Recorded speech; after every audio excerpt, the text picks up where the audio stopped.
On Thursday, Herschel Walker sounded an optimistic tone, declaring that he knows he's going to win the Georgia Senate race against incumbent Raphael Warnock. Accompanied by 3 sitting U.S. senators and Republican Chair Ronna McDaniel, Walker claimed that he was ready to join the upper chamber. Walker assailed Warnock over inflation, alleged wokeness in the military, and the continued surge of migrants coming across the southern border. The race is critical to party control of the Senate, and both Democrats and Republicans have poured huge amounts of money and time into winning the crucial seat.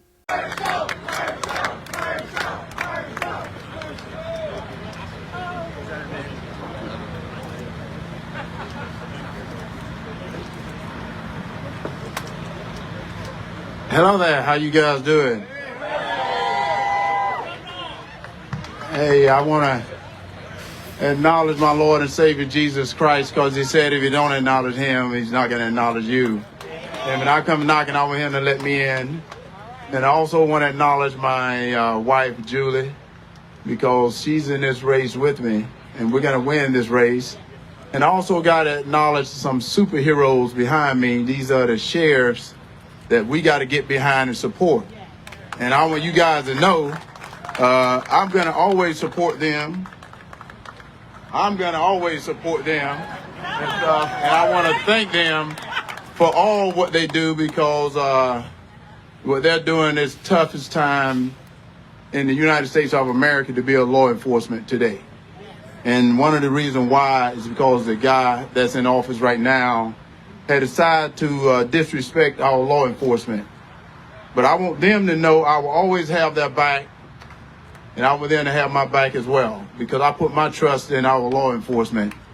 But I want to start out just by telling you guys the reason I'm going to win this race, because the Lord prepared me for a moment just like this. Because as a little boy growing up, my mom said I was big bone. I had a speech impediment, and the grace of God got me up. He took me to the University of Georgia. He got me prepared that I won a Heisman. He got me prepared that I ended up going to the Olympics. He got me prepared that I ended up joining this company. But this was so strange about it. He knew I wasn't ready then. He knew I wasn't ready then, because what happened, he decided, he got to break me. And he sent me to this hospital. But then he built me back up, because he said, now he need a warrior. Because what happened, and I'm going to tell you this little story, what happened was like this man that died and went to heaven a little bit early. He died and went to heaven a little bit early, and as he got there, St. Peter said, sir, you're here a little bit early right now. He said, you're the only one in history that's going to decide where you want to go, because your name ain't on the roll here. He said, you're going to take you to heaven, and I'm going to take you to hell, and you get to decide where you want to go.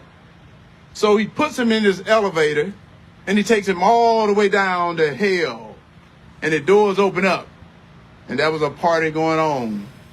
People are laughing and singing, they're having a good time. He sees some of his friends down there, and they're having this great time, and St. Peter came to him and said, sir, you ready to go? You ready to go? He said, do I have to leave right now? And he said, yeah, you got to make a decision. This is important. So he puts him in this elevator and takes him all the way up to heaven. They get to heaven, and there's people floating around on clouds, having a good time. They're just talking. And after a couple of hours, St. Peter came to him and said, have you made your mind up? Have you made your mind up? And the guy said, well, St. Pete, I hate to tell you this. I think I want to go to hell. That seems like my type of place. I want to go to hell. St. Peter said, you sure? He said, yeah. St. Peter puts him in his elevator, sends him all the way back down to hell, and the doors open up now. It is hot. People are crying, they're screaming, they're terrible. And he said, this man go, wait a minute. A couple of hours ago when I was here, there was a party going on. And Satan shows up and said, a couple of hours ago, I was campaigning. And the reason I tell you that, right now the left is campaigning. They're lying to you.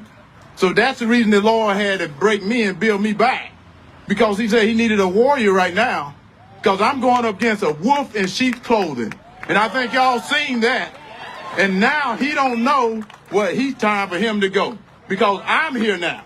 And what he has done to this country, what he's done to the state of Georgia, he should be ashamed. He can't run now. Don't try to hide.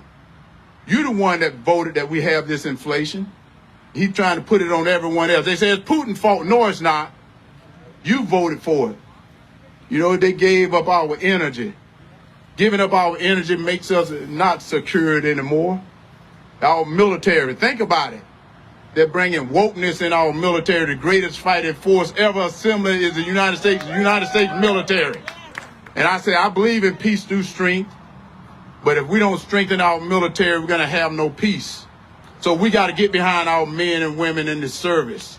Hey, I can tell you right now, Russia, Iran, and China not talking about pronouns, how you identify, how you feel. They're talking about war, but yet we're talking about how you feel. Hey, the guy I'm running against even agreed that a doctor in the military can do transgender surgery. Why shouldn't he be thinking about push-ups? But yet he's trying to fool you. He tried to fool me too, told me he was ready for a debate.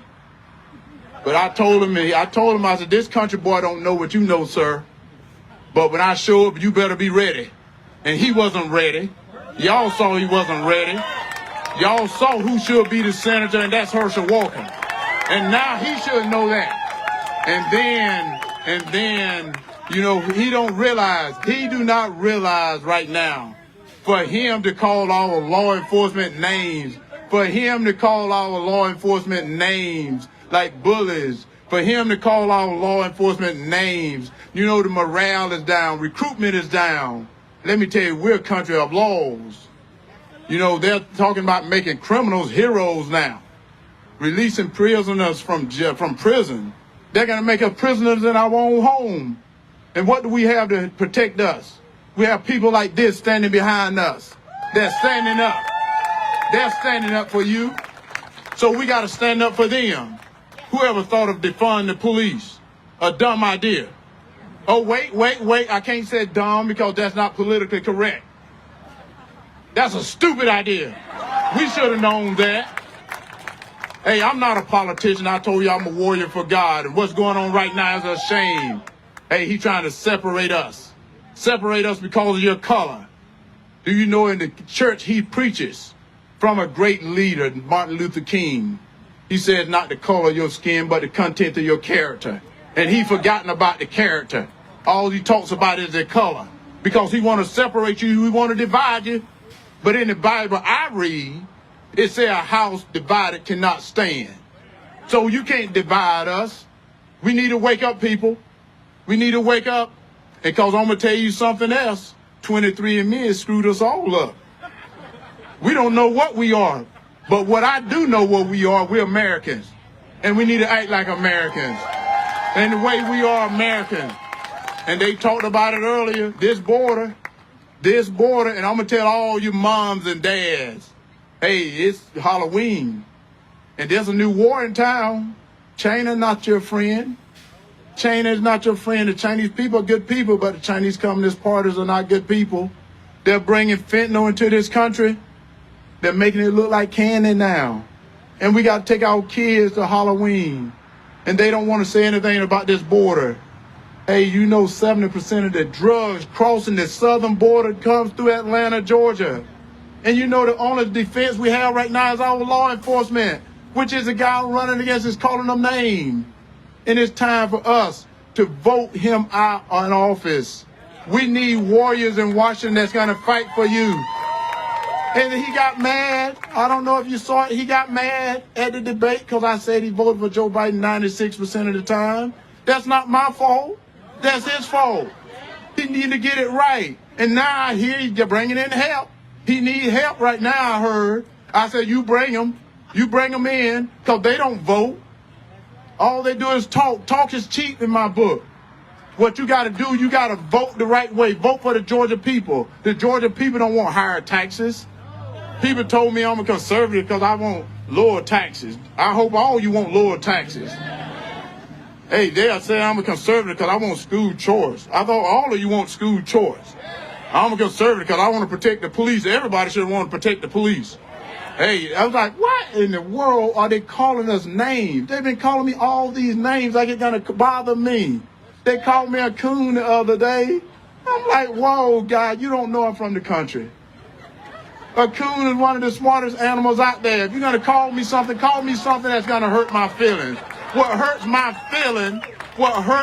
feelings is these high gas prices. What hurts my feelings is people can't afford food on the table. What hurts my feelings, you're not supporting my military, my police officers. What hurts my feelings is you trying to now indoctrinate my kids because of the color of their skins. And then the leader, our leader, would call you a domestic terrorist, and yet he want to negotiate with Iran. And I'm like, wait a minute, they have gotten the definition of words today. Remember, they didn't know the definition of recession.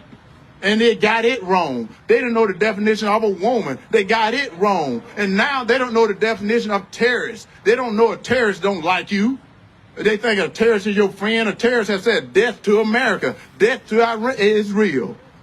They need to get their definition right. But what they're trying to tell you is this is the new normal. But I want to tell you it's not. So we need to wake up. And the only way we're going to wake up is come November. Only way we're going to wake up is right now. When you go to the polls, when you look down there and you see Raphael Warnock, you know he's not for Georgia. You know he's not for the United States. He's for California. He's for New York. Because that's seen the way he votes. I'm like, I'm for Georgia. He's for Joe Biden. And I don't know whether Joe Biden is for the United States. I'm not sure what he's for, but it doesn't really matter, does it? Because he's going to be gone soon, too. So I said, right now, it is time for us to get the right people in office. Get leaders in Washington that's going to be a leader, not a follower. And they get mad when I said, don't let them ride your bike no more, Senator. Get that saddle off your bike and straighten your bike up. You letting that president ride your bike. You doing everything they tell you to do. Hey, let me tell you, I don't dance and sing for nobody. I never have. I'm from Wrightsville, Georgia. The Lord has washed me in the blood of Jesus. So right now, I know I represent Georgia. And when I come out, I'm ready to represent Georgia today. Because I love you guys. You guys are my family. And I want to leave you with this. Because it get cold out here. It's getting cold out here. And I can tell you right now, Senator Warnock is really chilly right now. Because he know I'm catching up to him. You know, he didn't want to debate me, and I had someone that asked me at the debate, Herschel, I thought you were not going to show up. And I said, that was my debate. He showed up to my debate. I didn't show up to his debate because his debate was his donor. It had nothing to do with me. But I made him come and let everybody see who he was. And I hope y'all saw that he was that wolf in sheep's clothing. Y'all saw what he stood for because he started blaming people that had nothing to do with what he was doing. Did you notice that when they talked about that eviction? He blamed me. I just found out that day. And he started blaming me. And then he brought in Dr. King. That really made me mad. Dr. King had nothing to do with what he's doing. He made all that money and put it in his pocket and started evicting people that was down only $28. And I offered to help pay for it, and he didn't want me to help him because he didn't want to admit he made it. And I said, don't bear false witness, sir. And I'm going to tell you this right here. If he won't keep the ultimate oath to our Heavenly Father, do you think He's going to keep the oath for you? You need to think about that. In 2 years, you see where we're at. Do you want 6 more of that? I can tell you, I don't think we can stand 6 more of that. It is time right now. And I want you to tell your friends, to tell their friends. And if they don't have no friends, find some friends to go out and tell them we got to get out and vote for people that believe in the Constitution of the United States, that believe in America, that believes in this flag, that believe in our law enforcement, that believe in our military, and believe in us. Because we are people together. And together we stand, divided we fall. And I just want to leave you with this. I remember hearing this story about these 2 older gentlemen that love baseball. They love baseball so much that as they got up in age, one was getting ready to leave and go meet his maker. And as he laid on the hospital bed, the other one came in and said, can you do me a favor? And as he laid there, he said, what can I do for you? He said, can you let me know if there's baseball in heaven? The guy thought that was a strange request. He said, if I can, I will. The guy passes away. A couple of weeks later, the other guy's working in his backyard on a bright sunny day like this. And his clouds start coming towards him. And he knew it had to be his friend that left this world. And he ran up to that cloud And he started shouting, is there baseball in heaven? Is there baseball in heaven? And the voice from that cloud said, well, I got some good and bad news. He said, I don't care about that. Is there baseball in heaven? And the voice said, well, the good news is there's baseball in heaven. The guy goes, yes. Said the bad news is you're pitching tomorrow. And I tell you all that is, guys, we don't have no more time to wait. We have no time to wait. Because in just 2 years, you see where we're at right now. We can't wait no more. It's time for us to get up, stand up, get our life right. Hey, and I'm running. But I want to thank all the sheriffs that are here right now. I want to thank all of you guys for what you guys are doing. I want to thank all our elected officials that are here right now. Because they're fighting a fight. But I'm telling you right now, they're getting a warrior finna come. And when I come, Jesus Christ comes with me. And he's a bad man. God bless you guys. Thank you guys.